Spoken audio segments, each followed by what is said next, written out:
goodness, did you have a good trip? I did too. I've been so excited to teach you about Antarctica that I couldn't wait.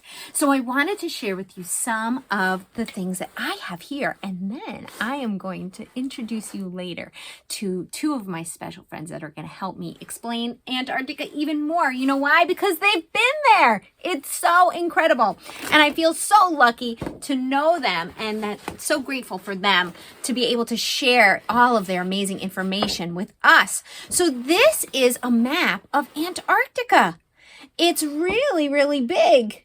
And as you can see, it's all white. Why do you think it's all white? It's because it's all full of snow. Lots and lots of snow.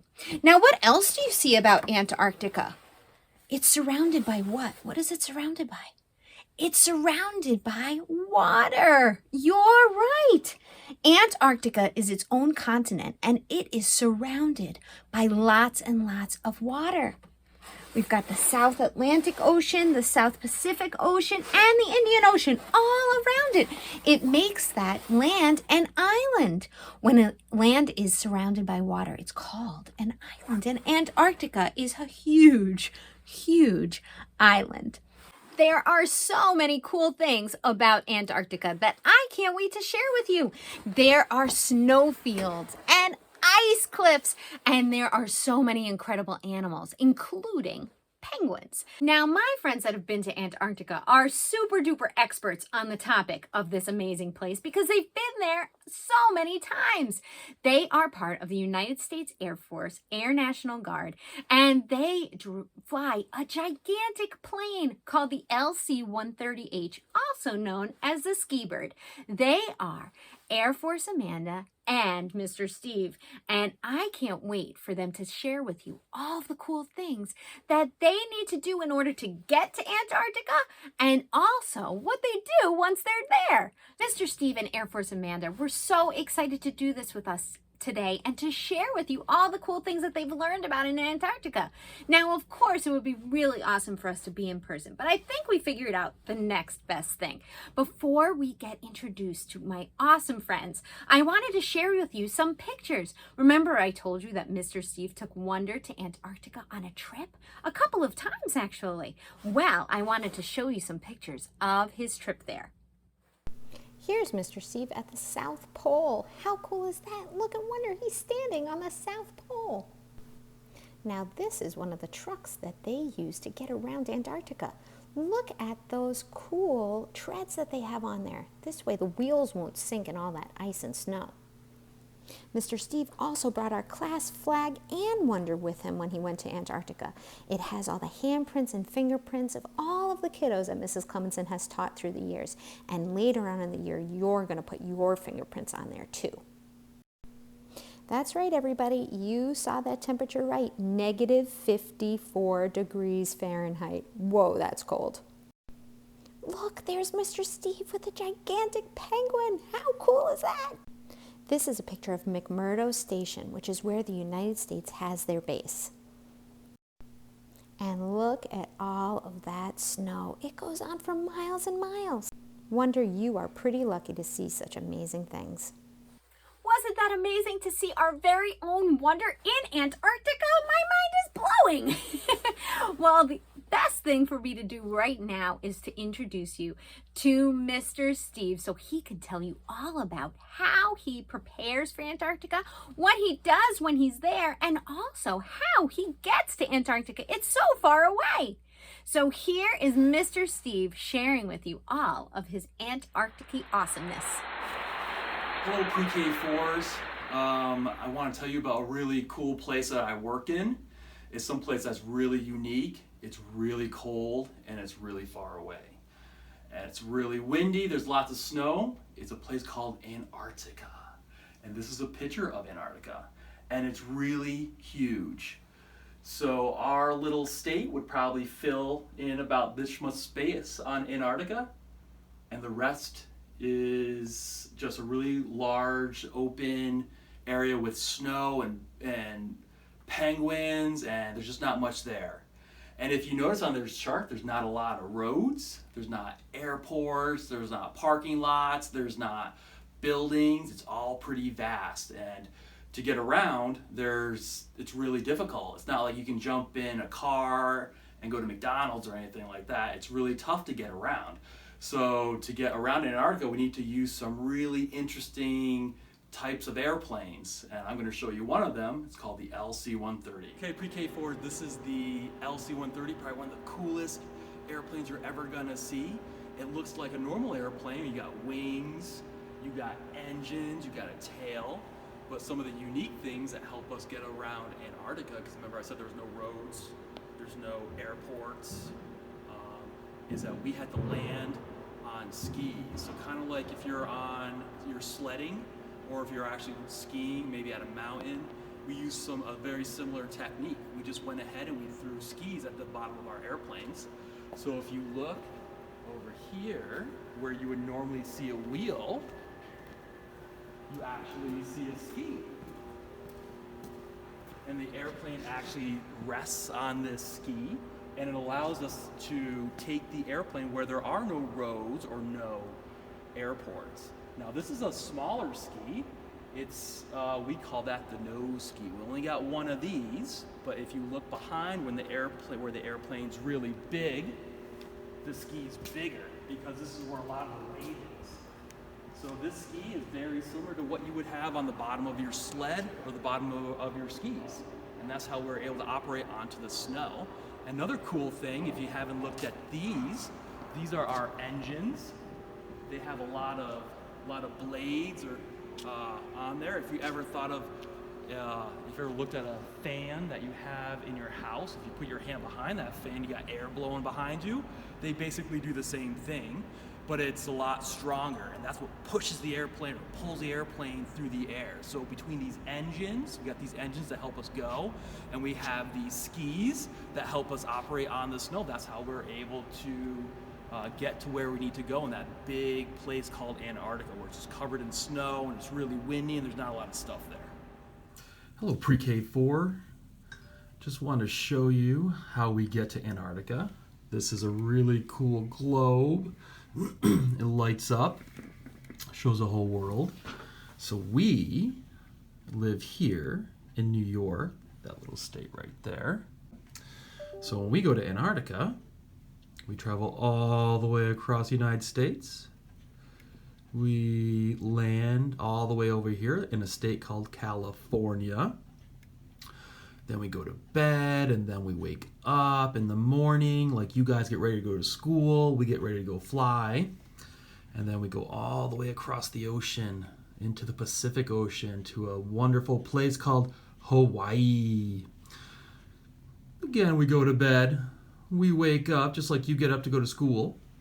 And then we head south all the way down here to a little island called America Samoa. I probably can't, hopefully you can see it. Tiny little island. We go to bed. We wake up like you get ready to go to school. But we go fly. And then we go all the way over here down to New Zealand, this beautiful island of New Zealand. And again, we go to bed. We wake up. We go fly. I gotta flip the globe around.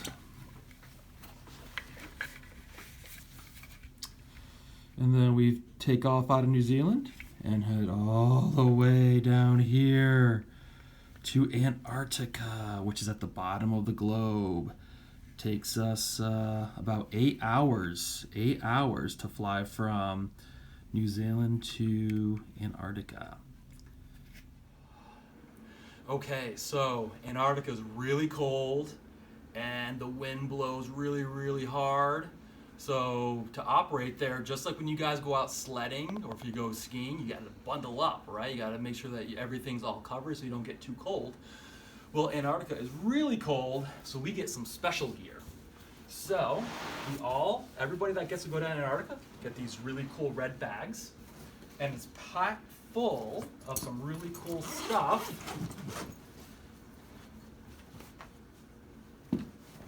So we get some extra, I'll there's something in my boot. Get some really cool rocks from Antarctica.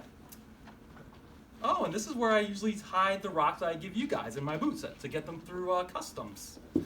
So you get some really warm boots. And then we get some extremely warm pants. Look how big they are. They're big and they're green and they're really warm. And then these kind of go on your shoulders like suspenders. So we have these to keep our legs warm. And of course, we got to keep the top of us nice and warm. So we get this big old coat with nice fur that goes around it. It zips up and it makes us nice and cozy when we're outside of the aircraft in Antarctica.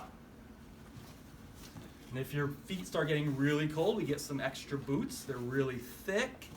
They're really comfortable. What else do we get?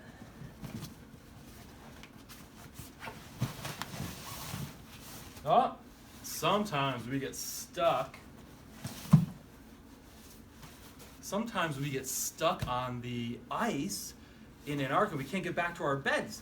So we might have to use sleeping bags. So we get really warm and great sleeping bags. Now, what do you guys think if the wind's blowing and the snow is blowing really hard? What else we might need to operate or to do our jobs when we're in Antarctica? We might need these. These are goggles. These help us see. These help us, if the snow's blowing in our eyes, it helps us see a little better. So these are really important. We make sure that we have really good gloves so that our fingers don't get colds. And of course, we need really good hats. One of my favorite things are these special gloves. These gloves are really good because they keep your fingers together so they stay really warm. And most importantly, they have this really soft material on the back. What do you guys think this material could be used for? Well, I know what I could do with it. You know what happens when you're out in the cold weather? What happens to your nose? Yes, your nose starts to run, so this is very important. So this stuff's here so you can wipe your nose so it doesn't freeze to your face. So this is some of the stuff that we have to use when we're in Antarctica because it's so cold. If you have any questions, let me know. Thank you. Thanks, Mr. Steve. That was awesome. How did you like that ski bird? Pretty cool. That's a nice, sweet ride you've got there. It's gigantic. Now, I had a couple of questions that I thought that the kiddos might have too. So I figured that we'd ask you some really important questions. Are you ready? All right. Why is the ski bird so big? It is gigantic. It looks a lot bigger than any plane I've ever been on. So I hear some of you are asking why the ski bird, the LC-130, is so big.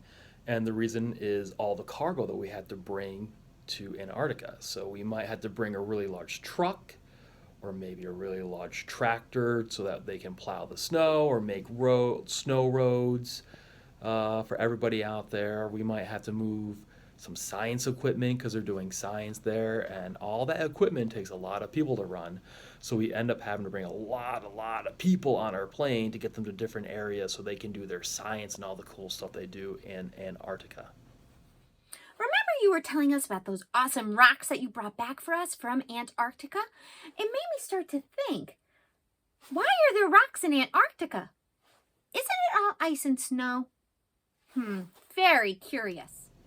So here, some of you are wondering why the rocks that you guys are getting, why do they come from Antarctica? You might have thought that Antarctica was just a bunch of snow and ice. Well, it's not actually. Antarctica is land that's covered in snow. So kind of like your front yard, how normally there's grass and stuff, you can see all that in the summertime, and in the wintertime it's covered with snow. Antarctica is very similar. The only difference is there's a lot more snow in Antarctica. So when you're traveling, walking on your front lawn, you might have about 6 inches of snow or just a little bit of snow.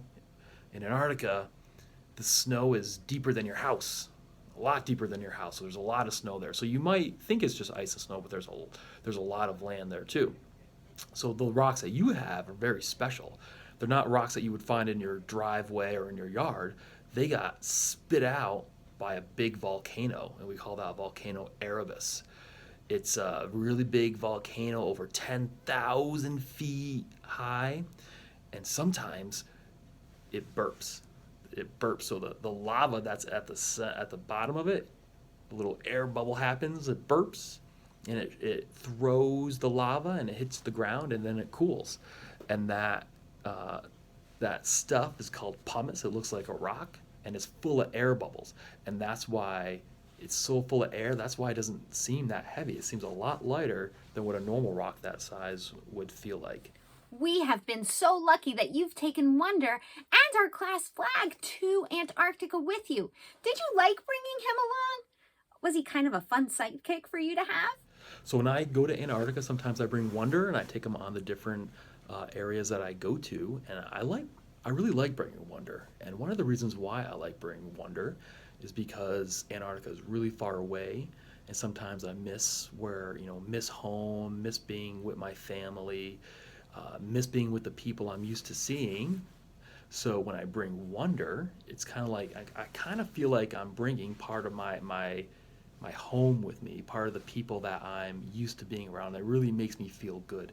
And I really like bringing Wonder so that I can show your class about the different areas in the world, so you guys can learn about all these different cool places. And then maybe you might decide that you want to be a scientist in Antarctica. Maybe that's what kind of makes you think that that's something you want to do.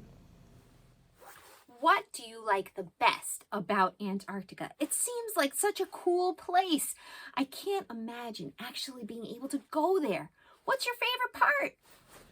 And my favorite part of flying in Antarctica is that we get to go places that nobody else has ever been. So when I am walking around in Antarctica, it's so big, it's so vast, and nobody's ever there. The last person or thing that might have walked where I walked might have been a dinosaur millions of years ago. It's just so vast and so remote, and it's just a really cool place, and it's beautiful scenery. I love looking at the mountains. It has some really nice views of the sun, because in Antarctica we're a lot closer to the sun because we're at a really high altitude, really high up in the air. Because the snow's piled up so high, we're actually closer to the sun, so it looks really bright. When at late in the year, when the sun starts going down, it looks really nice. You can see things called northern lights. You might have to probably look on the internet for what those are, but those are really cool. And it's just really beautiful, really remote, and it's kind of like an adventure. Oh, and just before I forget, I just want to talk to you about one of the best parts of Antarctica, and it's kind of a secret, is that we get unlimited pizza. So when we're hungry and we don't like what they're really cooking for dinner down in Antarctica, there is always breakfast, lunch, dinner. There's always pizza available, and that's my favorite. And I really like the pizza with the bacon on it. So if you ever get to go down to Antarctica, I suggest you try the pizza. Mr. Steve, this was amazing. We can't thank you enough for giving us all of this cool information. It made us feel like we were really there with you. And I can't wait to see and hear about all the adventures that you have in the future. I'm so glad that you were able to share them with us. Now, I mentioned that one of my other friends, Air Force Amanda, who works with Mr. Steve, is wanting to share some of her journey with you too. And she did it in a really fantastic way. She wrote a children's book. How amazing is that? It's called Air Force Amanda, Adventure in Antarctica. And guess what? Air Force Amanda is going to read you her book right now. How exciting! Thank you, Air Force Amanda. This is so amazing that we actually have the author of a book reading a book to you, special for pre-K4. So before I let Air Force Amanda take over and read you her amazing book. Let's take a look, shall we? Let's take a look at this book. Here is the cover. We open it wide. Here are the pages written inside. There are words and pictures. We look, and when we are finished, we close up the book, and then we read another one. And what an amazing bonus book this is. Adventure in Antarctica by Air Force Amanda. Hey, Air Force Amanda, take over, read your book. Thank you so much. Hello, Small Wonder School. My name's Amanda Coonrad. I'm a major in the New York Air National Guard, and I'm also an author of a book I wrote about Antarctica. It's called Air Force Amanda, Adventure in Antarctica. I'm coming to you today from my own house here in New York, not far from where you all live, because just like you all, I'm learning and working from home. Today I'd like to talk about my book and talk about all of the interesting things that you can learn about Antarctica from school. So I'll start by reading my story. Air Force Amanda, Adventure in Antarctica, written by Amanda D. Coonrad. Upstate New York is where Air Force Amanda grew up. On her farm, she played in fields with Ava, her favorite pup. Above all, she longed for adventure throughout the earth. She wanted to make a difference in the world and give all her worth. She joined the Air Force to be her country's guide. With honor and dedication, her heart was full of pride. She knew it would take her places above all her dreams. To the end of the world it took her, from hot to cold extremes. Her mighty 109th Airlift Wing provides support for science exploration. Flying gives her adventure and pride, serving her glorious nation. Air Force Amanda is a navigator in the Ski Bird, the Air Force's coolest plane. Her navigation skills help fly through dangerous and challenging terrain. Let's take the journey together in her LC-130 airplane, where history's greatest explorers discovered and once came. A journey to Antarctica is where she often goes, the driest and coldest place on Earth, where the wind really blows. At the bottom of the world, Antarctica is the kingdom of ice and snow. Surrounded by the Southern Ocean, this giant continent seems to grow. The continent's size is very large, with sea ice always shifting. When she flies near the ice edge, she sees large icebergs drifting. There is so much to learn about this chilling and lonely place. She'll share what she's learned from her time at this special base. In 1912, first explorers were on this freezing and unknown space. Roald Amundsen and Captain Scott were head-to-head in an epic race. To the South Pole, Amundsen was victorious and earned much fame. His studies and preparation gave him chance to such acclaim. Scott was ill-prepared, which cost his life. What a shame. However, today the South Pole Station carries each of their names. Today, scientists discover new data about the future and the past. Many are learning why our glaciers are moving very fast.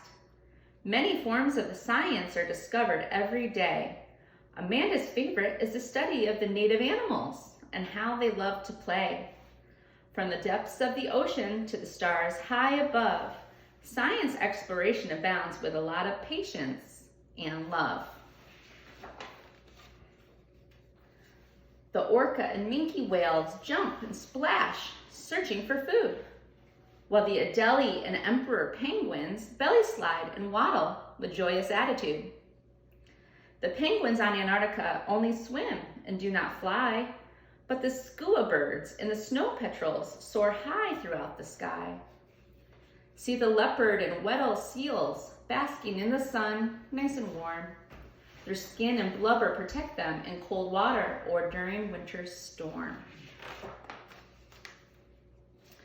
Mount Erebus and Mount Discovery Minnebluff are peaks around this frozen site.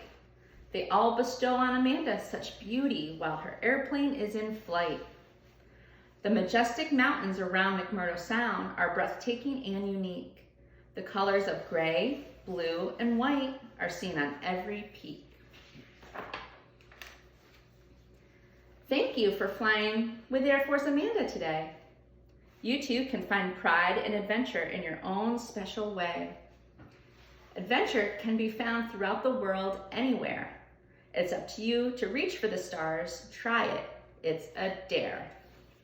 So we learned a little bit about some of the mountains that are in Antarctica, the different kind of penguins, Adelie, emperor, some of the different whales, minke whales, orca whales, some of the seals, the Weddell seals, the leopard seals. We know that it's cold, it's dry, it's large, and surrounded by a big blue ocean. And just like our friend Mr. Steve, who described some of how big Antarctica is, how our planes travel there from New York, how long it takes to get there, and where it is on the globe, I feel like this class, especially pre-K4, knows a lot about Antarctica. If you guys have any more questions that you'd like to ask me, feel free to reach out to your teacher and I'll be sure to answer them. I hope you all have a great day at school. Take care. That was so awesome, Air Force Amanda. Thank you so much for coming to Pre-K4 to share your incredible story with us. It was so cool, and I know that all the kiddos loved it. Thank you guys so much for stopping by Pre-K4 and for helping us learn as much as we possibly can about this incredible and kind of mysterious place called Antarctica. I really enjoyed sharing my day with you, and I know that we all appreciated you coming and spending some time with us here at Pre-K4. So have lots of amazing adventures, stay safe, and know that the more places that you go, the more things you know, right? So thanks for sharing all that you know about Antarctica with us today. Thank you guys. Bye! And big kisses for PK4. Mwah! Awesome. Take care, you guys. Keep flying.